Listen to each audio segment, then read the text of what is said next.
The first-class cabin had gone silent, but the tension was deafening. Edward Kane's voice, smooth with entitlement, sliced through the air as he demanded the black woman beside him be moved to coach. Morgan Hayes didn't flinch. 20 years in the FBI had taught her when to stay quiet and when to strike. Phones discreetly lifted, passengers holding their breath. Kane didn't know who he was talking to, but he would. And when the truth came out, the entire cabin, and the world watching later, would realize just how dangerous it is to underestimate the wrong woman at 30,000 feet.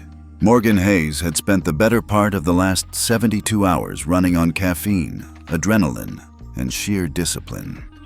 At 42, the special agent had been through her fair share of high-stakes operations. But the arrest of Charles Whitmore, pharmaceutical tycoon, political donor, and man who had made an empire off people's pain, was the kind of case that defined careers. It had taken 3 years undercover, 6 sealed warrants, and an entire task force to finally put him in handcuffs. The moment she handed Whitmore over to federal custody that morning, she should have felt relief. But relief was a luxury she didn't have. Whitmore was already out on bail by the afternoon. It wasn't unexpected.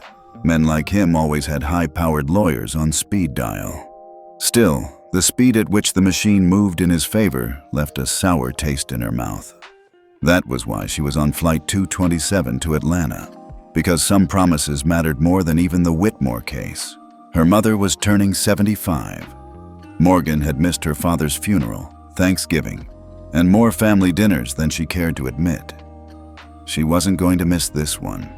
The first-class cabin smelled faintly of leather and citrus polish, the kind of scent meant to make passengers feel like they belonged in a more refined world. Morgan didn't care about any of it. She had chosen first class for a simple reason: space. After the week she'd had, she needed breathing room. She slid into 3A by the window, stowing her carry-on beneath the seat with practiced efficiency.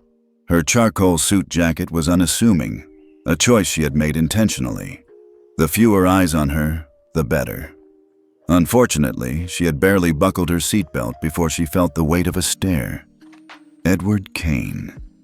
She recognized the type before she even registered the name. White hair, tanned skin, and the smug ease of a man who had never been told no in his life. He was standing in the aisle 2 seats up, speaking to a flight attendant in a tone that was too polite to be respectful. Moments later, he turned toward her row. "That seat," he said, his voice rich with entitlement, "isn't for you." The words were sharp enough to cut through the cabin noise. Conversation around them stilled. Morgan kept her expression neutral, turning her head just enough to meet his eyes. "I'm sorry." Her voice was calm, measured. "You heard me," Kane said, lips curling. "First class is for paying passengers. People who belong here." He gestured vaguely toward her. "You don't." A few seats back, someone let out a low gasp. A man in business attire glanced down quickly, trying to pretend he wasn't listening. But Morgan knew exactly what was happening. Phones were sliding into hands, camera apps opening discreetly. Before she could respond, another voice joined in. Naomi Brooks, young, mid to late 20s, sharp suit, the kind of poise that suggested a law degree. Morgan had noticed her earlier when the flight attendant informed her of an upgrade to first class. Naomi had been gracious, a smile that was all professionalism as she took her seat across the aisle. Now she spoke up, her voice even but caring enough to be heard. "Sir, she's sitting in her assigned seat. Perhaps we should let the crew do their jobs." Kane turned toward Naomi, his eyes narrowing. "And perhaps we should maintain the standards of this cabin. These upgrades, handing out first class like raffle tickets, it devalues the experience for those of us who've earned it." His gaze swept her from head to toe, deliberate and insulting. Naomi's jaw tightened. "I paid for my seat," she said evenly. Kane gave a dismissive laugh. "Points, maybe. There was a time when first class was exclusive. Now," he let the sentence hang, dripping implication. The cabin went quieter still. A few more phones were angled just slightly toward the aisle. Morgan could feel the anger starting to rise, not just for herself, but for Naomi. For every time she had seen this exact display of arrogance and prejudice. But anger was a tool she used carefully. The flight attendant stepped closer, her smile strained. "Mr. Kane, Ms. Hayes is in her correct seat. If there's an issue..." "The issue," Kane interrupted smoothly, "is that this airline is forgetting who its loyal customers are. I've flown this route every month for 15 years. I know the CEO personally." He glanced at Morgan again, his voice pitched lower but carrying. "And I know when someone doesn't belong." Morgan let him have his moment. She didn't flinch. She didn't move. She just watched him, the way she had watched countless men like him unravel when they realized the ground beneath them wasn't as solid as they thought. She said nothing. That seemed to bother Kane more than any retort could have. His eyes narrowed further, a flicker of frustration in the way he adjusted his cufflinks. From across the aisle, Naomi caught Morgan's gaze, the unspoken message clear. "Are you going to let this stand?" Morgan gave the smallest shake of her head. "Not yet." The flight attendant, sensing the tension but unwilling to push further, stepped back. The captain's announcement came over the intercom, momentarily breaking the standoff. Morgan leaned back in her seat, expression composed. Her years in the bureau had taught her that the first move rarely belonged to her. The first move belonged to the other person, the one who thought they were in control. And Kane clearly thought he was in control. As the cabin prepared for takeoff, the atmosphere remained thick with unspoken words. Kane settled into his seat, but Morgan could feel the storm wasn't over. Naomi opened a book, but her page never turned. Passengers pretended to scroll their phones, but their eyes kept drifting toward 3A and 3B. This wasn't over. Morgan's phone buzzed once, a silent alert. She glanced down at the screen, her expression unchanged. A coded message from her team in Philadelphia, Whitmore on the move, Langford circling wagons. Her lips tightened slightly. Kane's arrogance suddenly felt less like random prejudice and more like a calculated performance, but she said nothing. Not yet. The engines roared as the plane began its takeoff roll. The vibration under her feet matched the hum in her blood. This flight was supposed to be a break, a step away from the constant pressure of the Whitmore case. But looking at Edward Kane, his smug smile, his misplaced confidence, Morgan had the distinct feeling that the case had just followed her on board. And before they landed in Atlanta, everyone in this cabin was going to learn the cost of underestimating the wrong woman. Morgan Hayes had long ago learned the value of silence. It was one of the most underrated tools in her line of work. People underestimated quiet. They mistook it for weakness, ignorance, or fear. Morgan had used that miscalculation to dismantle crime syndicates, expose corruption rings, and put some of the most dangerous white-collar criminals in federal custody. This time, she was using it on Edward Kane. The hum of the engines deepened as the plane leveled out. Kane was still talking, his voice pitched for anyone in earshot. He dropped names, senators, CEOs, chairmen of boards. He told a story about a golf trip with a cabinet member, all the while glancing sideways to see if Morgan reacted. She didn't. Instead, her mind drifted briefly over the 20 years that had shaped her into the woman he was so eager to dismiss. She had joined the bureau at 22, a young black woman stepping into an institution that didn't exactly roll out the red carpet for people like her. She had faced skepticism from the first day at Quantico, not just for her race and gender, but for the sharpness in her eyes that told her instructors she wasn't there to please anyone. Her first assignment was counterintelligence. Long nights in windowless rooms, parsing through fragments of information that might be nothing or might save lives. It was unglamorous work, the kind that weeded out anyone chasing action movie fantasies. Morgan thrived on it. Then came financial crimes, complex cases that demanded patience, precision, and a mind that could connect threads most people couldn't see. Morgan built her career there, quietly rising through the ranks while her personal life thinned into something she barely recognized. Relationships faltered. Birthdays were missed. Her father's funeral had been attended via a grainy live stream from a safe house hundreds of miles away. It wasn't that she didn't care. It was that the work never waited. Now, at 42, she was a senior agent with a record of cases that had reshaped entire industries. She'd taken down a hedge fund CEO who thought offshore accounts made him untouchable. She'd dismantled a tech conglomerate's bribery network that reached into 3 continents. And most recently, she'd finally brought Charles Whitmore to the ground. Or at least to a holding cell, however briefly. Kane didn't know any of this. He didn't know the woman sitting silently in 3A had spent the last 3 years of her life embedded in Whitmore's world, playing the part of a high-level consultant to get close enough to collect the evidence that would survive the best defense money could buy. And she wasn't about to tell him. Not yet. "Do you work?"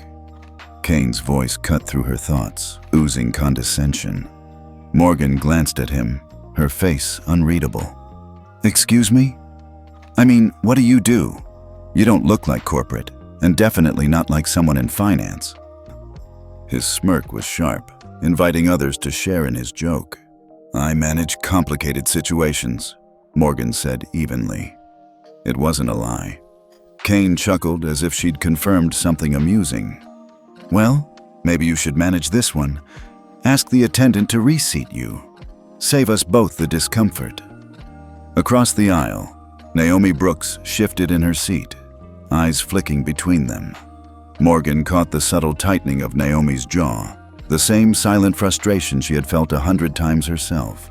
But Morgan stayed still. Her composure wasn't just for Kane. It was for everyone watching. Every passenger with a phone out. Every flight attendant frozen between doing their job and placating a man they'd probably been trained to consider a valued customer. The FBI had drilled it into her. Perception mattered. Her silence now wasn't weakness. It was groundwork. Kane mistook it for victory. "You see, that's what I like," he said, leaning back smugly. "People who know their place. This world runs smoother when everyone stays in their lane." Morgan let her gaze drift to the oval window, hiding the flicker of a smile. She'd heard variations of that phrase from cartel bosses, corrupt executives, and foreign operatives. It was always the same, the belief that the lanes were fixed and that people like Kane got to decide who drove where. It was always satisfying to prove them wrong. The flight attendant reappeared, offering drinks. Kane ordered a whiskey, his voice oozing familiarity. "Neat. You know my usual." Morgan asked for sparkling water, her tone polite. The attendant's eyes darted between them, recognition in the slight hesitation before she moved on. Morgan had no doubt her name had already been flagged by someone higher up in the airline's chain. She'd traveled enough as an agent to know how the system worked. Kane, still under the illusion that he was in control, sipped his drink and began recounting a story about his last flight. Something about a disruptive passenger being removed before takeoff. Morgan listened, not to the words, but to the subtext. Men like Kane didn't tell stories without purpose. This one was a warning, meant to remind her he had influence. But as far as she could tell, Kane didn't realize just how dangerous it was to play that game with her. She shifted slightly in her seat, her body language relaxed. Every second she didn't rise to his bait was another second the pressure in the cabin built. The other passengers were invested now. They'd picked a side, even if only silently. The thing about pressure was that it always needed a release. Kane thought he'd be the one to deliver it. He was wrong. Morgan had learned long ago that the most effective takedowns weren't the loud public confrontations. They were the ones that came after the other side had convinced themselves they'd already won. She sipped her water, her eyes calm, her breathing steady. She could wait. She had spent 20 years waiting for moments exactly like this. And Kane had no idea that every word out of his mouth was building the case. Not against her, but against himself. The captain's voice came over the intercom, announcing a smooth flight ahead. Passengers settled deeper into their seats. Kane reclined his, confident, secure. Morgan leaned her head back, her eyes half closed. She looked like a woman ignoring an annoyance. In reality, she was cataloging every detail. The way the flight attendant's hand shook slightly when serving Kane his second drink. The furtive glance from the man in 2C who had been pretending to sleep. The subtle vibration of her phone in her pocket as encrypted updates trickled in from Philadelphia. The Whitmore case wasn't over. Not even close. But Kane didn't need to know that. Not yet. For now, he could believe whatever he wanted. Because when the truth came, it would hit harder than any insult he could throw at her. And Morgan Hayes was very, very good at delivering the truth. The cabin had settled into that strange tension where every movement seemed exaggerated. Passengers adjusted their headrests more slowly. The faint rustle of a magazine sounded louder than it should, and every time Edward Kane opened his mouth, the space seemed to contract a little more around him. He was in his element now, comfortable in the role of the loudest voice in the room, or in this case, at 30,000 feet. "You know, I've been on this flight more times than I can count," Kane said conversationally to the man across the aisle, though his voice was pitched to carry. "The CEO of this airline, good friend of mine. We play golf in Hilton Head, knows exactly how to treat loyal customers." The man nodded politely, clearly uncomfortable, but Kane wasn't looking for an actual conversation. His eyes flicked to the flight attendant, who stood a few rows away, waiting for the right moment to check in. "And of course," Kane continued, "I keep close ties with Senator Robert Langford. Smart man, understands business, knows who keeps this country's wheels turning. When I call, he answers." A murmur ran through the cabin. Langford's name wasn't unknown. His picture had been in the news recently, connected to both Whitmore Pharma and certain controversial bills that had stirred public outrage. The flight attendant hesitated, her smile tight. She glanced toward Morgan's row, then back at Kane. The weight of his status was a force she couldn't ignore, even if his words were making passengers visibly tense. Morgan, for her part, didn't move. Her posture was the same, relaxed, almost detached. But there was something in her eyes now, a steadiness that hinted at calculation, not indifference. Naomi Brooks, sitting across the aisle, noticed it first. Her own gaze sharpened slightly. She'd met enough lawyers in her life who thrived on patience to recognize when someone was quietly loading their ammunition, but Kane didn't see it. He was too busy performing. "You see, that's the problem with how things are run these days," Kane said, shifting in his seat. "Standards have slipped, protocols ignored. A man like me spends decades building relationships, showing loyalty, and then you get," he gestured vaguely toward Morgan, "situations that simply shouldn't happen." The flight attendant finally stepped forward, voice carefully neutral. "Mr. Kane, can I get you another drink?" Kane smiled, a self-satisfied tilt of his head. "Why not? Make it the 18-year this time." Her eyes darted to Morgan again, but Morgan's expression didn't change. That unsettled the attendant even more than Kane's words. Passengers had started to align themselves in subtle ways. Some shifted away from Kane, uncomfortable with the display. Others avoided eye contact entirely, their phones angled in ways that suggested they were still recording. Kane mistook their silence for agreement. "You know," he said, leaning back comfortably, "Langford's been telling me the Bureau's overreaching these days, meddling in places it doesn't belong. Funny thing is, I just read about some FBI hotshot taking down a big pharma CEO. 3 years of work, all for what? The man's out on bail before dinner. Waste of taxpayer money if you ask me." Morgan's gaze slid to him, not sharply, but with a calm that drew more weight than if she'd snapped. Kane didn't notice the subtle shift in the air. The flight attendant brought his drink, her hand steady through sheer professionalism. Kane took it, swirling the amber liquid like he was holding court at a private club. Across the aisle, Naomi looked like she was biting back words. Morgan caught the flicker of her frustration and gave the smallest shake of her head. Not yet. The not yet was almost palpable in the air now. Kane leaned toward the aisle slightly, as if letting everyone in on a secret. "You know, Senator Langford told me just last week, people who don't belong in certain circles tend to draw attention they don't want. It's better to keep to your lane." It was a threat dressed as advice. Morgan had heard it before in different tones, different languages, from men with varying levels of subtlety. Still, she didn't react. Naomi's brows furrowed. The silence felt like surrender, but there was something about the way Morgan's hands rested loosely in her lap, the stillness of her shoulders, that suggested she was absorbing every word. The cabin seemed to lean toward Kane's side, at least in perception. The flight attendant avoided direct confrontation. Passengers averted their eyes from Morgan, maybe afraid of getting caught in Kane's fallout. Kane basked in it. Morgan let him. Years in the bureau had taught her the value of letting someone believe they'd won. It gave them confidence, loosened their guard, and the higher they climbed on their own ego, the harder the fall when it came. Her phone buzzed once in her pocket. She didn't check it. She didn't need to. The timing told her what it was. Another coded update from Philadelphia. The Whitmore case was moving. Kane finished his drink, placing the glass back with a satisfied clink. He sat back, folding his arms like a man certain he had proven his point. Morgan turned her gaze out the window. Clouds drifted in the sunlight, serene, detached from the tension inside the cabin. Naomi shifted again, exhaling quietly. She didn't know what game Morgan was playing, but she was starting to trust there was one. Kane didn't notice any of it. For him, the moment was a win. For Morgan, it was positioning. She had no interest in public sparring matches with men like Kane.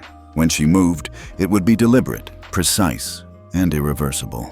But for now, silence was the play.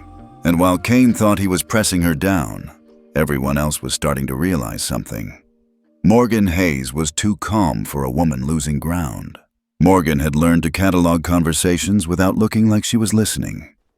Years of undercover work had sharpened the ability until it was second nature. She could pick up details while appearing to read a magazine, watch patterns without anyone realizing they were being observed. That skill kicked in the moment her phone gave a subtle vibration against her thigh. A single buzz, coded from the bureau. Whitmore, out. Moving fast. Lawyers deployed. Morgan's jaw didn't tighten. Her breathing didn't change. But she felt the weight of those words settle across her shoulders. She had expected Whitmore to make bail. Men like him always did. But the phrase, moving fast, meant something more. He wasn't just fighting the charges. He was already building counterattacks. It wasn't a surprise. It was a pattern. She kept her eyes on the in-flight magazine in front of her, scanning an article about luxury travel she wasn't reading. But her attention shifted when she heard Kane's voice drop to a quieter, more deliberate tone. He had his phone out now, angled discreetly toward the aisle. Not discreet enough. "Yes, I'm on board," Kane murmured, the confidence in his voice replaced by something sharper. "She's here." Morgan didn't move, but the rhythm of his speech tightened her focus. "Whitmore needs to know," Kane continued, pausing as if listening. "Yes, her, the FBI woman, Hayes, Morgan Hayes." The name landed like a small stone in still water. It didn't change her expression, but in her mind, the ripples spread quickly. Kane wasn't just some arrogant frequent flyer with a superiority complex. He knew exactly who she was. And that meant his performance in the cabin wasn't just prejudice, it was strategic. Morgan's mind shifted gears instantly. If Kane knew her name, then Whitmore knew she was on this flight. If Whitmore knew, then Langford probably did too. The circle was smaller than it looked, and she was sitting in the middle of it. Kane lowered his voice further. "Don't worry, she's keeping her head down, but I want him to know she's here." Morgan turned a page in the magazine she wasn't reading. The sound of paper filled the space where her thoughts ran deeper, faster. Across the aisle, Naomi Brooks glanced at her. Morgan caught the flicker of something in Naomi's eyes, curiosity mixed with suspicion. The younger woman didn't know all the details, but she could sense that the tension had shifted. Kane ended the call casually, like he'd just confirmed dinner plans. He slid the phone back into his pocket and leaned back, adjusting his cufflinks with a smug ease that made Morgan's fingers itch to remove that confidence piece by piece. But she didn't move. Not yet. She'd learned long ago that exposing someone too soon could ruin the impact. Timing was everything. Her mind replayed the coded message from the bureau. Whitmore was free, moving pieces already, and Kane's call meant she wasn't dealing with just an obnoxious seatmate. She was dealing with a messenger.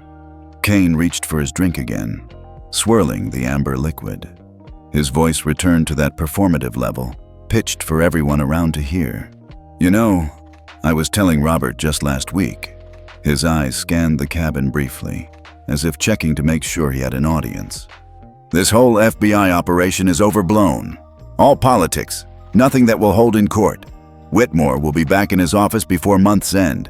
These so-called agents," he let the word drip with disdain, "should be more careful where they stick their noses." Morgan felt the faintest shift in the air. The passengers didn't know all the details, but even a vague reference to someone connected to a high-profile arrest was enough to turn heads. She caught the flight attendant glancing at Kane, then at her. The attendant's brow furrowed for just a second, like she'd connected a dot she hadn't meant to. Naomi Brooks sat up straighter now, watching Kane with more open suspicion. Morgan gave the slightest shake of her head. Not yet. The cabin had become a chessboard, and every move mattered. Kane sipped his drink, confident again. He clearly believed his call had put things in motion that would protect him. He was too used to deals happening in back rooms, too accustomed to problems vanishing because of the right handshake. Morgan had seen it all before. Her phone buzzed again. Another coded message. "Surveillance possible. Keep low." She slid the phone back into her pocket without looking down. Low was exactly where she wanted to be, at least until she chose to stand. From the outside, nothing had changed. Morgan Hayes was still the composed woman in seat 3A, looking out at a horizon of white clouds. But under the surface, her mind was turning, aligning pieces she'd been moving for years. Edward Kane had just confirmed what she needed to know. Whitmore wasn't just out on bail. He was moving pieces right here, right now. And Kane, for all his arrogance, had no idea that he'd just moved himself into checkmate range. The clink of ice in Kane's empty glass sounded sharper than it should have. He set it down on the tray table with deliberate weight, then turned slightly toward the aisle. His voice had shifted again, louder now, meant for an audience. "I've been patient," he said, his eyes sweeping the cabin before landing on the purser, a man in his mid-50s with silver hair and the posture of someone who had smoothed over more than his fair share of difficult passengers. "But this has gone on long enough." The purser approached, professional smile firmly in place. "Is there something I can help you with, Mr. Kane?" Kane leaned back in his seat, arms folding comfortably, like he was about to deliver a verdict. "Yes, I'd like these seating irregularities addressed immediately." The purser's brow furrowed slightly. "Sir, everyone is in their assigned seat." Kane's lips curved in a knowing smile, the kind that implied you're not understanding me properly. "Let's not pretend we don't know what's going on here. First class is meant to be exclusive. Certain upgrades cheapen the experience for paying customers. I'm sure you have policies about these things." Across the aisle, Naomi Brooks shifted uncomfortably, her book closed now, hands resting on her lap. "If you're referring to me, Mr. Kane, I paid for my upgrade." Kane didn't look at her. "This isn't personal. It's about maintaining standards, and the same goes for—" His eyes flicked deliberately to Morgan. "Others who might not be accustomed to the expectations in this cabin." Morgan met his gaze evenly. "You're assuming a lot about me, Mr. Kane." His smile didn't falter. "Am I?" The purser glanced between them, the tension making the air feel heavier. "Mr. Kane, unless there is a security issue or a passenger is in violation of airline policy, I cannot reassign seats." Kane's voice dropped to that dangerous, smooth tone that made even seasoned service professionals pause. "I'm on a first-name basis with your CEO. I've flown this route for 15 years. I'd hate to make a call mid-flight, but I'm sure you understand my position." The purser's shoulders tightened almost imperceptibly. He'd heard threats before, maybe not phrased so politely, but the weight behind them was the same. Naomi spoke again, her voice steady. "This is ridiculous. I have every right to be here. So does she. Kane ignored her, his eyes on the purser. I'm requesting this as a courtesy to a loyal customer. Morgan could see the purser's discomfort growing. His training told him to de-escalate. His experience told him Kane was the kind of passenger who could make trouble after landing. Morgan leaned forward slightly, her voice calm, but carrying just enough for the purser and Kane to hear. Mr. Kane, she said, her tone as even as if she were commenting on the weather. You're going too far. The words hung in the air, not loud, but with a precision that cut through Kane's manufactured charm. For the first time, his smile faltered just a fraction. It was gone as quickly as it appeared, replaced by a smirk. Or what? What exactly? You're out of your depth here, Ms. Whatever your name is. Morgan didn't answer. She didn't need to. Her stillness was answer enough. The purser cleared his throat. Mr. Kane, perhaps we can revisit this conversation after takeoff. For now, I must ask everyone to remain in their assigned seats. Kane chuckled softly, the sound dripping with condescension. Of course, I wouldn't want to disrupt the flight, but his eyes never left Morgan's, as if daring her to respond. She didn't. Instead, she leaned back in her seat, her posture relaxed, but her mind cataloging every detail, his words, his tone, the way he invoked the airline CEO and Langford like talismans that could shield him. Passengers nearby exchanged quiet glances. The balance in the cabin was shifting. Kane thought he'd pressed his advantage, but to the silent audience watching, it looked different. Morgan's calm in the face of his provocation didn't read as weakness anymore. It read as restraint. Naomi seemed to sense it too. She glanced at Morgan again, that same unspoken question in her eyes. When? Morgan's reply was the same as before, though she didn't speak it aloud. Not yet. Kane settled back into his seat, confident he had reestablished his dominance. The purser retreated, professional mask firmly in place, but there was something in the way he avoided Morgan's gaze that told her he was thinking twice about who he was dealing with. The flight attendant returned to take drink orders. Kane ordered another whiskey. Morgan asked for water again. The attendant hesitated just a fraction, then inclined her head. Of course, Ms. Hayes. Kane didn't catch the subtle emphasis, but Morgan did. Another piece slid into place. The hum of the engines filled the silence as the flight leveled out. Kane sipped his drink, smug. Once more. Naomi opened her book again, though her eyes barely touched the page. Morgan watched the clouds drift past the window, her mind moving faster than the plane's ground speed. Kane was playing a game he didn't understand, and she wasn't going to rush the ending.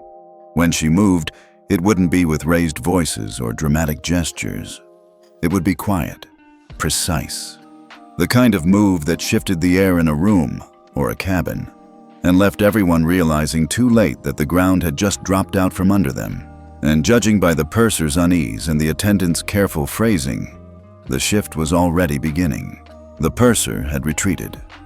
Kane was lounging in his seat, a self-satisfied half-smile still carved into his face as he swirled the last sip of his whiskey.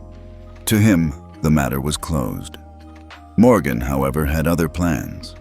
She shifted slightly, reaching into the slim leather bag tucked beneath the seat in front of her. Her hand brushed the inside pocket and found the small, inconspicuous device, her secure bureau phone. From the outside, it looked like any ordinary phone. On the inside, it was a direct line to people who could move mountains quietly. She didn't need to call in a strike team. Not yet. All she needed was a ripple. Sliding the phone just low enough to be hidden from Kane's line of sight, she pressed a single button. The encrypted line connected instantly. Hayes, a voice answered, low and professional. Flight 227 to Atlanta, she murmured, her voice pitched so low it blended into the cabin hum. Edward Kane is on board. There was a pause on the line, just long enough for the significance to sink in. Confirmed? The voice asked. Confirmed, Morgan replied. Her tone didn't change, but her eyes flicked to Kane, who was now leaning back with his eyes half closed. The picture of a man convinced his influence was untouchable. The voice on the other end didn't need more. "Understood. We'll adjust positioning. Anything else?" Morgan's lips curved almost imperceptibly. "Not yet, but have someone in Atlanta ready for a soft reception. I'll advise." "Copy that." She ended the call as quietly as she had started it, slipping the phone back into her bag. The entire exchange had taken less than 30 seconds. Across the aisle, Naomi Brooks had noticed. She didn't say a word, but her sharp eyes had caught the subtle way Morgan shielded the phone from view. She tucked the observation away, suspicion mixing with something like respect. Moments later, the atmosphere in the cabin began to shift. It started with the purser, who returned to Kane's row with a renewed professionalism. But this time, there was something different in his tone. Less deference, more careful neutrality. "Mr. Kane, can I refresh your drink?" Kane glanced at him, the corners of his mouth lifting. "I was wondering when you'd come back. Another 18-year, thank you." "Of course." The purser's voice was perfectly polite, but there was no longer that faint tension of someone walking on eggshells. Morgan caught it. So did Kane, though he misinterpreted it entirely. In his mind, it wasn't the purser's demeanor changing because of her quiet call. It was because his own influence was working behind the scenes. Kane pulled out his phone, thumb tapping casually. A message popped up from a contact labeled RL, all handled in Washington. "You're clear." Kane's smile widened. He leaned back, a man reassured that his world was still firmly in his control. Morgan noticed the glow of the message reflected faintly in his glass as he set the phone down. Her eyes didn't linger, just enough to file the information away. Passengers nearby had started whispering. Kane's earlier performance hadn't been forgotten, but the way the crew's energy was subtly shifting was drawing attention. The flight attendant who had been hesitant earlier now approached Morgan with a faint but visible politeness. "Ms. Hayes, can I offer you anything else to drink?" Morgan met her eyes, giving the smallest nod. "Just water. Thank you." The attendant's voice lowered, just slightly. "If there's anything you need, please don't hesitate to ask." Morgan inclined her head, the picture of polite composure. But the exchange wasn't lost on the passengers watching. Kane noticed too. His brow furrowed briefly before he smoothed it over. He reached for his phone again, typing a quick reply to RL crews acting strange. Hayes is calm. The response came back almost immediately. "Doesn't matter. You're covered. Just land in Atlanta." Kane set the phone down again, reassured. He didn't realize that every move he made was sliding the noose a little tighter. The cabin hum deepened as the flight settled into cruise altitude. A few passengers closed their eyes, but the tension still lingered under the surface. Kane still believed he'd won. Morgan still let him believe it. Naomi Brooks shifted in her seat, her voice pitched just enough for Morgan to hear. "You're awfully calm for someone he's trying to humiliate." Morgan's lips curved faintly, eyes still on the clouds outside. "Calm is easier when you know how the story ends." Naomi tilted her head, curious, but Morgan's focus had already shifted back inward. The purser returned with Kane's drink, setting it down with professional precision. "Here you go, sir." Kane nodded, satisfied. "I knew you'd see reason." The purser smiled politely but didn't reply. His eyes flicked briefly, very briefly, toward Morgan before he turned away. Kane didn't notice. For the next 30 minutes, the cabin remained outwardly calm. Kane sipped his drink, his confidence returning with every swallow. He checked his phone twice more, receiving short updates from RL that all read the same way. Everything is under control. What he didn't realize, and what the audience watching through the camera of the story could already feel, was that control was exactly what he was losing. Morgan Hayes had built a career on letting men like Kane believe their influence was enough to save them. And by the time they realized it wasn't, she was already 3 moves ahead. The moment had been building all flight long. From the second Kane opened his mouth in 3B, Morgan had been content to sit quietly, letting him weave the rope he was so eager to wrap around his own neck. But patience only worked if you knew when to end it, and now the timing was perfect. The purser was making another pass, checking on passengers with renewed calm. Kane had just finished his third whiskey, leaning back with the smug confidence of a man who believed his influence was untouchable.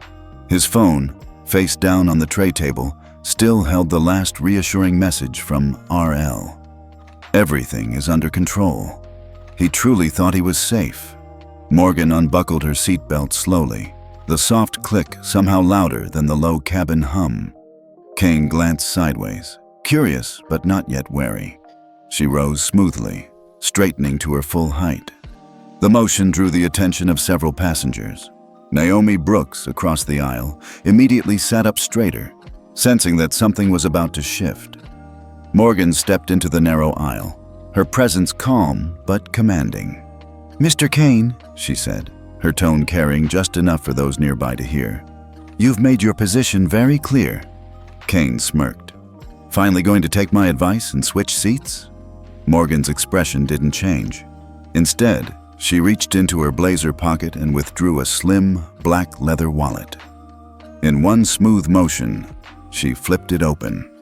The gold badge of the Federal Bureau of Investigation caught the cabin lights, gleaming unmistakably. "Special Agent Morgan Hayes, FBI," she said, her voice steady, measured, and perfectly audible over the low hum of the engines. The effect was immediate. The purser froze mid-step, eyes widening slightly before his training kicked back in. Passengers turned in their seats, a wave of low murmurs rippling through the cabin. Phones were already in hands. Now they were held higher, discreetly angled toward the aisle to capture the moment. Kane's smirk faltered, just for a heartbeat. Then he recovered, leaning back with a scoff. "This is cute," he said, though his voice lacked some of its earlier polish. "Flashing a badge mid-flight to, what, intimidate me? I told you, Agent Hayes, you're out of your depth here." Morgan didn't raise her voice. She didn't need to. "You've interfered with crew operations, disrupted other passengers, and targeted individuals in a way that could be construed as harassment. That's enough to involve federal authority." Around them, the air seemed to thicken with attention. Even passengers who had been trying to avoid the drama earlier were now openly watching.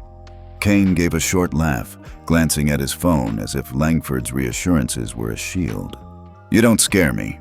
Senator Langford will have you explaining yourself before this flight even lands." Morgan's eyes remained steady on him. "You seem to be under the impression that Senator Langford can protect you from consequences at 30,000 feet.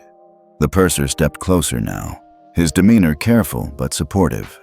"Agent Hayes, is there an issue that needs to be documented?" Morgan nodded once. "Noted and recorded. I'll also be advising federal security upon landing."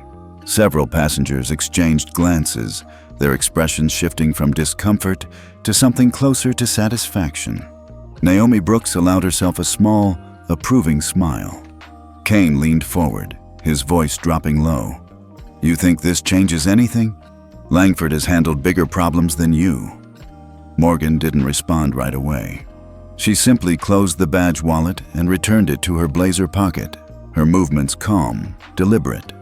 "This isn't about me," she said finally. "It's about your behavior, and about the company you keep."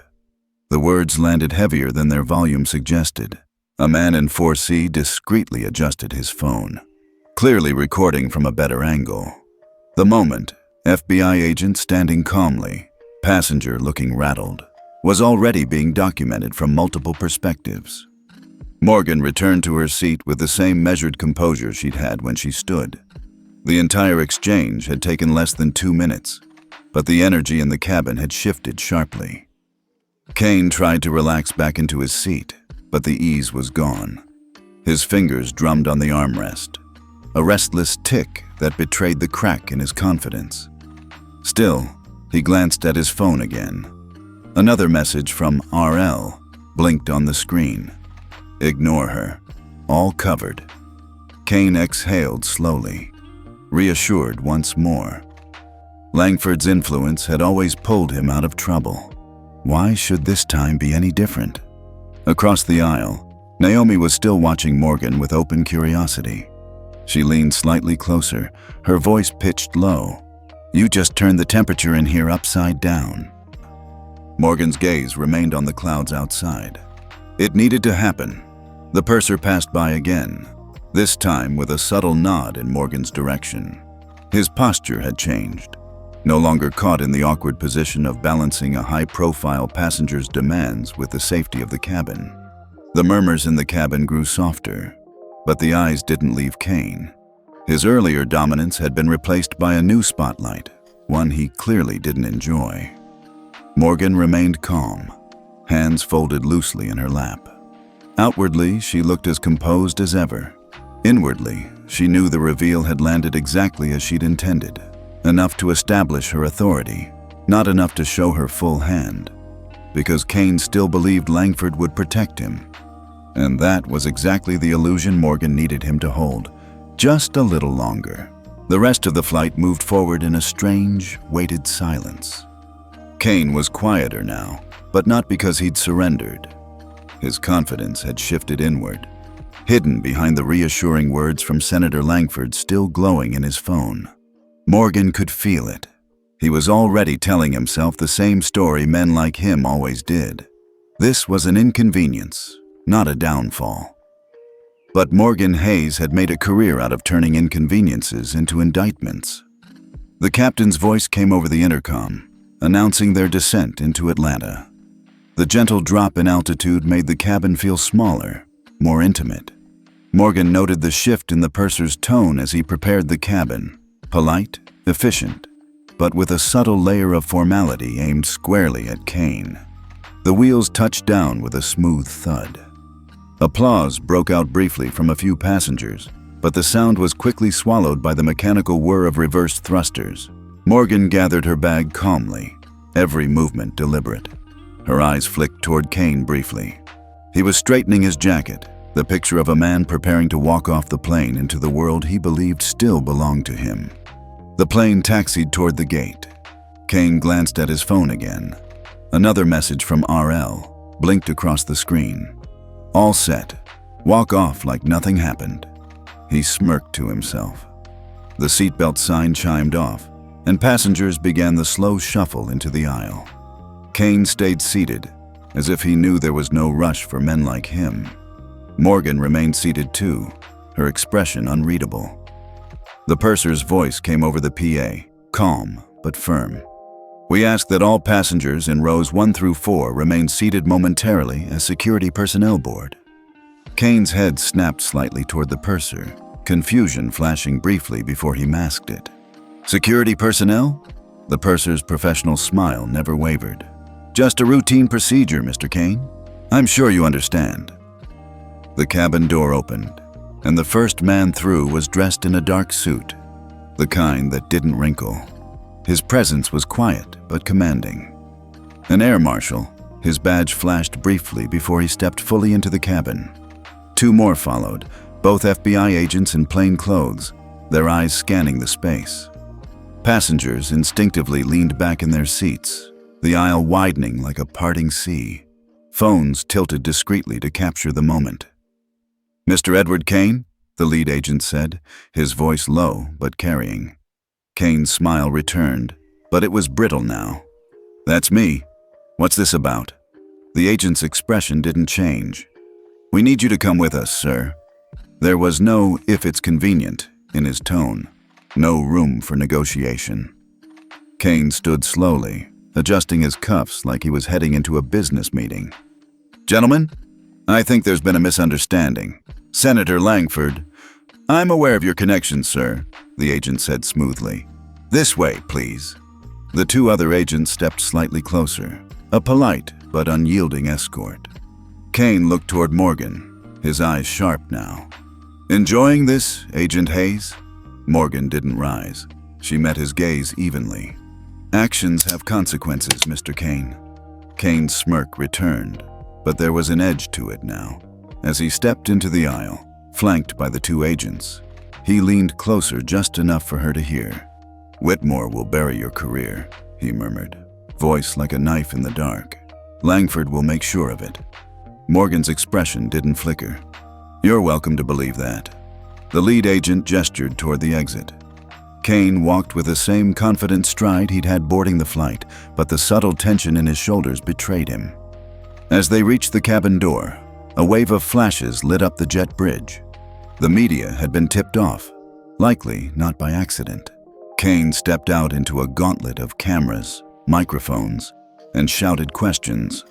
Passengers craned their necks to watch, some smiling faintly, others simply stunned. Naomi Brooks leaned slightly toward Morgan. "That's going to be everywhere by dinner." Morgan didn't answer. She didn't need to. The purser moved past her, his professional mask still firmly in place, but his voice lowered just enough as he passed. "Thank you for your patience, Agent Hayes." Morgan inclined her head, then rose slowly, retrieving her bag. Outside, the noise of the terminal was a distant hum. Kane's voice could be heard faintly over the press frenzy, still insisting on misunderstandings, still clinging to the lifeline he believed Langford had thrown him. Morgan stepped off the plane calmly, the FBI escort nodding subtly as she passed. The message was clear. Atlanta was ready. As she moved into the terminal, her phone buzzed once. A coded message from Philadelphia. Kane secured. Whitmore watching. Morgan slipped the phone back into her pocket. Kane's threat was still ringing in her ears, but she knew better than to take it at face value. Men like Kane and Whitmore always threatened when they felt control slipping, and control was exactly what they were losing. The video was online before Morgan even cleared the terminal. Passenger footage from multiple angles hit social media within minutes of Kane's removal from the plane. The clip had everything. The calm declaration of Special Agent Morgan Hayes, FBI, Kane's forced exit, and the flashbulb storm that greeted him on the jet bridge. By the time Morgan stepped into a black Bureau SUV waiting at the curb, the footage had already been clipped into shorter versions, captioned with phrases like, "Agent shuts down entitled passenger," and "FBI in the skies." The public ate it up. News outlets picked it up before dinner. Morning shows teased the story for the next day's broadcast. Opinion columns were drafted within hours. Hashtags trended. Agent Hayes number Flight 227. Accountability at 30 feet. The support was immediate and loud. Morgan's inbox flooded with messages, some from strangers, some from old bureau colleagues who hadn't texted her in years. The sentiment was overwhelmingly positive. "You handled that perfectly. Proud to see someone stand their ground. About time someone told people like Kane where the line is." But Morgan wasn't naive. She knew this kind of attention was a double-edged sword. By the time she reached the secure bureau field office in Atlanta, the counter-narrative had already begun. Charles Whitmore and Senator Langford weren't the kind of men who sat quietly while one of their own was humiliated. They struck back in the way powerful men always did, quietly at first, then with escalating precision. It started as a whisper in certain political corners. "Morgan Hayes has a personal bias against the pharmaceutical industry." An op-ed appeared in an industry-aligned business journal. Can Agent Hayes be objective? It cited her history working opioid cases, noting, correctly, that she had lost a cousin to an overdose. The piece stopped short of outright accusation, but the implication was clear. Morgan had a vendetta. By the next morning, the whispers had grown louder. A right-leaning media outlet ran a segment questioning whether her conduct on Flight 227 demonstrated a pattern of antagonism toward high-value individuals in the pharmaceutical sector. Morgan skimmed the headlines on her secure tablet, her jaw tightening. This wasn't unexpected, but the speed was faster than she'd hoped. Then the twist landed. A leaked email appeared on a fringe political blog, purporting to be internal bureau correspondence. In it, an alleged Agent Hayes described Kane in terms that were both unprofessional and racially charged. Not toward Kane, but toward the idea of wealthy white passengers in general. The email was fake. Morgan knew it. Anyone who worked with her would know it. But the average person scrolling through headlines didn't care about verifying sources. By midday, screenshots of the fake email were everywhere. The narrative had shifted from hero agent to potential liability. Langford's people had timed it perfectly. Morgan sat in a glass-walled conference room at the Atlanta field office. Deputy Director Carson on a secure video call from D.C. "They're trying to make this about you," Carson said, his voice clipped. "The Kane incident is already tied to Whitmore in the press. Now they want to muddy the waters before the suppression hearing." "I expected pushback," Morgan said evenly. "But a fabricated email? That's a new low, even for Langford. New low doesn't matter. It's effective, and it's fast. We've got our cyber team tracking the source, but you know how these things work. By the time we prove it's fake, the damage will be done." Morgan leaned back slightly, her mind turning over the angles. The public's support is strong. They're going to try to erode it before the hearing. The timing is too clean to be a coincidence. Carson's expression didn't change, but his tone softened slightly. "Stay focused on the case, Hayes. Let the Bureau handle the noise. You walk into that hearing clean and composed. The rest we can contain." Morgan gave a small nod. She knew Carson was right, but she also knew public perception wasn't something the Bureau was great at managing in real time. After the call ended, she stepped out into the hallway. Naomi Brooks was waiting there. "How bad?" Naomi asked. Morgan hesitated. "Bad enough they're throwing fake emails into the mix. Langford's team is moving faster than I expected." Naomi crossed her arms. "And people are buying it? Some will, enough to make noise." Naomi tilted her head. "So what's your move?" Morgan's gaze was steady. "Same as always. Stay the course, stick to the facts, and make sure the truth is loud enough when it lands." Outside the Bureau building, the world was already reacting. Cable news panels debated whether the Kane incident was proof of bias. Social media fractured into the usual camps, those defending her and those insisting she'd overstepped. Morgan knew the cycle. This wasn't the first time someone had tried to smear her, but with the Whitmore case hanging in the balance, the stakes had never been higher. That night, she sat in her hotel room, the glow of the city beyond the window. Her phone buzzed again. Another coded message. "Evidence trail suggests Langley team. Email false. Distribution network active." She set the phone down, her expression unreadable. The twist was clear. The email wasn't just a random smear. It had been planned, coordinated, and pushed through channels that made it look organic. It was a trap. But Morgan Hayes had stepped through worse traps before. She leaned back in her chair, the city lights reflecting in the window. Kane's words at the airport echoed faintly in her mind. "Whitmore will bury your career. Langford will make sure of it." Maybe, or maybe Whitmore had just dug the first shovelful of his own grave. By the third day, the Kane video wasn't just trending. It was a political flashpoint. News coverage had evolved from FBI agent confronts passenger to an all-out narrative war. Senator Langford's allies pushed the bias storyline hard, pointing to the fabricated email as evidence that Morgan Hayes held animosity towards certain wealthy circles. But the public was no longer a passive audience.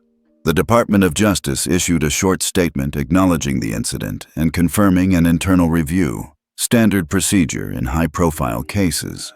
But the very fact DOJ had stepped in signaled how much visibility the Kane confrontation had gained. Cable news split along predictable lines. One panel praised Morgan's professionalism, pointing out that Kane had been interfering with crew operations. Another panel insisted she'd overstepped, that her badge was an intimidation tactic. It didn't matter to Morgan which side was shouting louder. What mattered was that the noise was threatening to drown out the Whitmore case. That was when Naomi Brooks stepped forward. The young attorney had been cautious at first. She wasn't one to court media attention. But she'd been on Flight 227. She'd seen every word, every smirk, every escalation, and she knew the truth.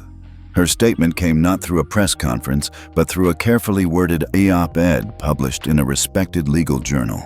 "I was there, the reality of Flight 227. In it, she described Kane's behavior, not just the racial undertones, but the persistent interference with flight safety and his open boasts of political connections. She outlined how Morgan had shown restraint throughout the incident, only identifying herself when Kane's behavior risked disrupting the crew's ability to manage the cabin. Naomi's account was clear, precise, and most importantly, credible. The op-ed spread quickly, quoted by major outlets, and shared across social media. By evening, the narrative was shifting again. Langford's camp tried to discredit Naomi, pointing out her relative youth and questioning her legal experience. But that line of attack backfired. A viral clip surfaced of Naomi during a moot court competition, dismantling a senior opponent with surgical precision. The internet loves nothing more than a young, composed professional standing up to established power. Then came the twist. A journalist from a major investigative outlet published an exclusive. A former airline employee, still anonymous for now, revealed that Edward Kane had a prior criminal incident. Years earlier, he'd been arrested for assault after an altercation at a private club. The charges had quietly disappeared, allegedly after intervention from powerful friends. The story hit hard. The idea that Kane had a history of entitled, aggressive behavior, and that it had been buried, fit perfectly with what passengers had seen on Flight 227. The airline issued a carefully worded statement. While we respect passenger privacy, we do not condone inappropriate behavior. All passengers are subject to the same rules and policies regardless of status. Reading between the lines, it was clear the airline was creating distance between itself and Kane. Morgan read the update on her secure tablet, her lips curving faintly. It wasn't vindication, not yet, but it was momentum. At the Bureau's Atlanta office, Deputy Director Carson appeared on another secure video call. Brooks's op-ed helped, he said without preamble. Public sentiment is turning back in your favor. Kane's past coming out doesn't hurt either. Langford will pivot, Morgan said flatly. They'll try to frame this as irrelevant or dredge up more distractions. Carson's mouth tightened. They're already trying. We intercepted another smear draft, this one implying you had inappropriate contact with a source during Whitmore's investigation. Completely fabricated, but they're not letting up. Morgan leaned back slightly, her gaze steady. Let them push. They're showing how desperate they are. Carson gave a small nod. The DOJ review will proceed, but I'm confident it'll clear you. In the meantime, stay sharp. The suppression hearing's coming fast. After the call, Morgan stepped outside into the warm Atlanta evening. She could hear the faint hum of traffic, the city alive in its usual rhythm despite the political storm swirling in her orbit. Naomi Brooks was waiting near the entrance, phone in hand. You saw the Kane report? She asked. I did. Naomi's smile was brief but genuine. Feels good to see someone like him finally take a hit that sticks. Morgan's tone was even. Hits don't stick to men like Kane unless you follow through. Naomi studied her for a moment. You really think Whitmore and Langford are behind all of this? Morgan's gaze didn't waver. I don't think. I know. Naomi slipped her phone into her bag. Then I guess it's a good thing I don't mind testifying again if it comes to it. Morgan gave her a nod of quiet acknowledgement. The DOJ review, Naomi's testimony, the airline's statement, and Kane's resurfaced past were all pieces in a larger shift. Public opinion was volatile, but it was moving in Morgan's favor again. Langford and Whitmore still had resources. They still had reach. But for the first time since Flight 227, it felt like Morgan had the wind at her back, and she intended to use it. When the Department of Justice moved, it did so quietly, until it didn't. The DOJ review of the Kane incident had barely wrapped when a broader announcement hit the news wires. The Department of Justice is expanding its inquiry into potential misconduct involving Langford Pharma, Whitmore Pharmaceuticals, and affiliated political entities. The press release was careful with its language, but anyone who knew the game could read between the lines.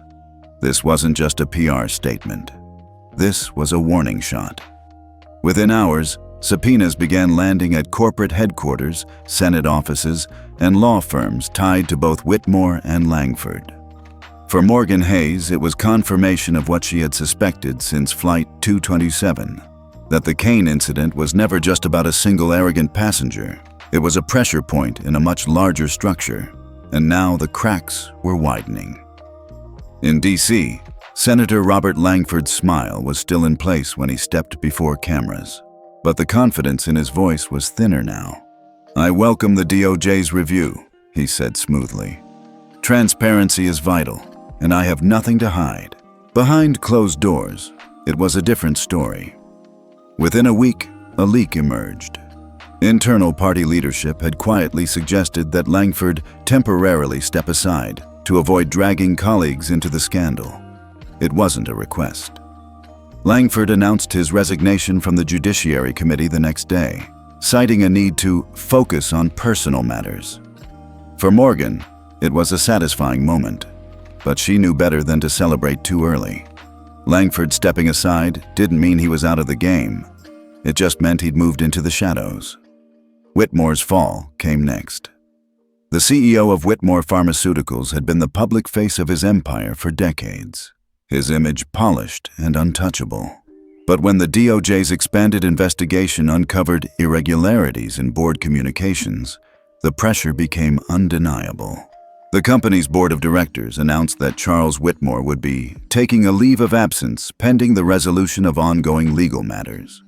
In practical terms, it meant Whitmore had been stripped of operational control. In the court of public opinion, it looked like an admission of vulnerability. Morgan followed every development from the Bureau's Philadelphia field office, where she'd returned to prepare for the suppression hearing. The Kane incident had faded from the top of the headlines, replaced by the broader investigation. But just as the momentum seemed entirely in her favor, a twist landed that none of them saw coming. It arrived in the form of an encrypted packet, one that bypassed the usual Bureau channels and landed directly on Morgan's secure terminal. The sender's tag was familiar, too familiar. C.G. Carter Gray. Morgan's pulse slowed, her mind sharpening instantly. Carter had been one of her earliest allies in the Bureau, a brilliant strategist with a knack for political cases. He'd mentored her through some of her first big investigations. 3 years ago, he'd left the Bureau for the private sector, citing burnout and a desire to see how the other side operates. Now his signature was on an encrypted packet tied directly to the Langford-Whitmore investigation. She opened the file. It wasn't just data. It was coordination.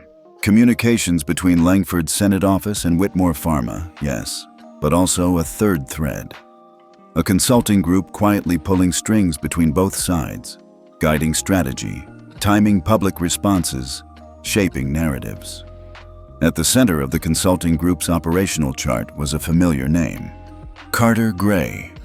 Morgan stared at the screen, the twist settling like a stone in her stomach. Carter hadn't just left the Bureau for the private sector. He had built himself into the unseen architect behind both Langford's political machinery and Whitmore's corporate defenses.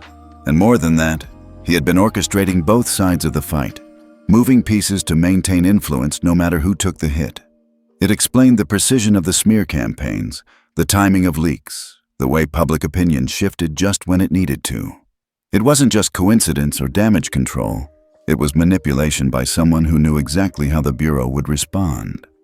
Naomi Brooks stepped into the office just as Morgan closed the file. "You look like someone just told you the floor isn't really the floor," Naomi said carefully. Morgan met her eyes.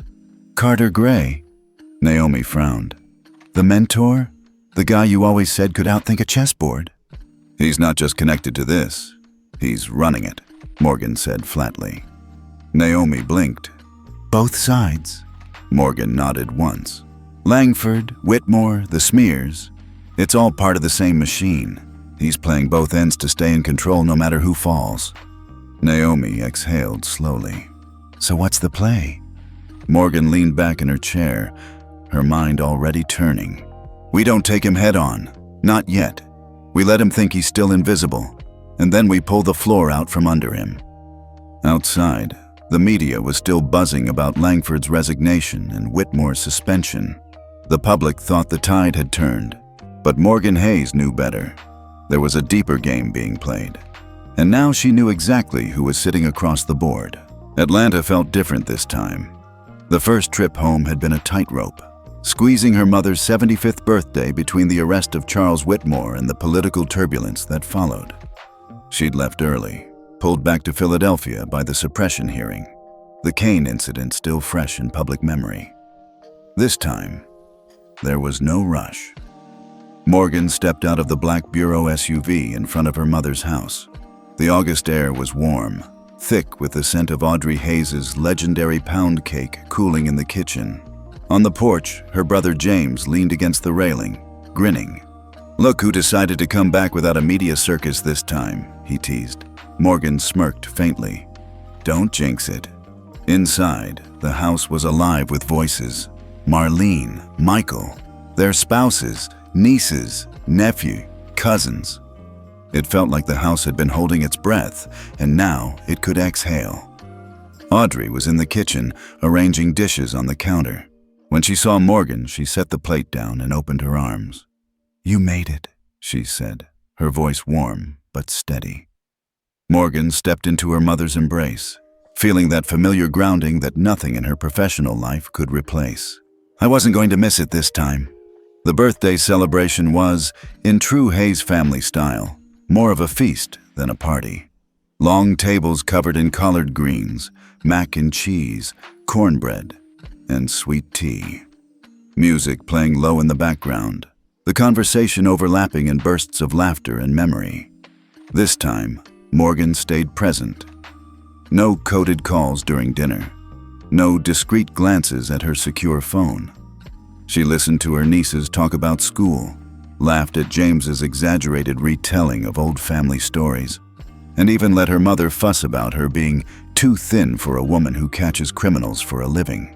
It felt like balance, if only for a moment. But outside the warm hum of the Hayes household, the fallout from Flight 227 in the Whitmore case was still reverberating. Edward Kane had been formally charged with interference with flight crew operations, harassment, and obstruction of justice. The DOJ's broader probe had uncovered enough to connect him directly to coordinated efforts to obstruct the Whitmore investigation. He had pleaded not guilty, of course, but unlike in the past, there was no Langford to smooth things over, no quiet deal to make it all disappear. Kane's smirk on the plane had been replaced by a flat, tight-lipped expression in his first court appearance. Whitmore's fall had been just as steep.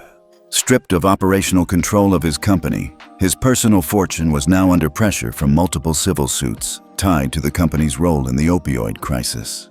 His lawyers were fighting to slow the damage, but in the court of public opinion, his empire was already crumbling. For the Bureau, the suppression hearing had ended in their favor. Morgan's undercover work remained admissible, the evidence against Whitmore intact. It should have felt like victory. And it did, mostly, because even as Langford faded into quiet disgrace and Whitmore fought to salvage what was left, Morgan couldn't ignore the name that hadn't appeared in any indictment. Carter Gray, the mentor turned manipulator, hadn't been touched. His fingerprints were all over the coordination between Langford and Whitmore, yet nothing tied him directly enough for an arrest. Morgan knew why. Carter didn't make mistakes that left trails. He operated in shadows, planting moves 3 steps ahead, willing to sacrifice pawns if it kept his hands clean. That was why he was still out there, and that was why Morgan couldn't shake the sense that her work wasn't finished. Late in the evening, after the last of the family had drifted out and the dishes were stacked in the sink, Morgan stepped onto the back porch. The night air was cooler now, cicadas humming in the distance. James joined her, 2 glasses of bourbon in hand. So, Kane's charged, Whitmore's out, Langford's resigned. That's a hell of a few months. Morgan accepted the glass, her eyes on the dark yard. It's progress. James studied her profile. But not done. Morgan gave a faint smile. It's never done. From inside, Naomi Brooks's voice carried faintly through the open window, talking with Marlene. Naomi had been in Atlanta for the birthday too, invited after her op-ed and testimony helped shift public sentiment. She'd become a quiet ally in ways Morgan hadn't expected. Brooks makes a good witness, James said, following her gaze. She makes a good lawyer, Morgan corrected. And she's not afraid to stand up to people like Langford. James raised his glass. Good to have people like that in your corner. Morgan clinked her glass lightly against his, but her thoughts were already drifting. Because even in this moment of celebration, she couldn't ignore the quiet hum of unfinished business. Carter Gray was still out there. Somewhere in D.C. or New York, he was watching the fallout, adjusting his position, setting the next board. The DOJ could take down Langford. The Bureau could neutralize Whitmore. Kane could be left to fight his own charges, but Carter would still be in play, and Morgan Hayes had no illusions about what that meant. As the party wound down, Audrey found her on the porch. "You're quiet," her mother said, taking the chair beside her.